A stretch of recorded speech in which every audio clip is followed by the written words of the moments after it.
I grew up in a Hebrew Israelite church nearly my entire life. I left about 4 years ago, and in this moment, I'm deeply appreciative of when I left because if I was still in church at this time, my end of world trauma would have been on 10. If I would have left even within the last year or several months, my end of world trauma would be on 10. We've been living in end times my entire life.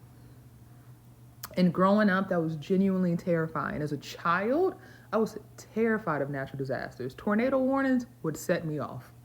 I was terrified of earthquakes and volcanoes erupting, and I live in the Midwest. Natural disasters were not my thing.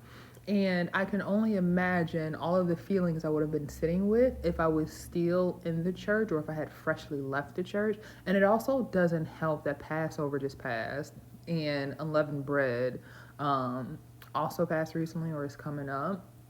And I'm just sure I would have been sitting with a lot of feelings. And not only sitting with a lot of feelings, but I would have been in an environment where everyone else is also very much centered on end times and it's almost that time and we have to get ready to flee. And that really just would have had me spiraling.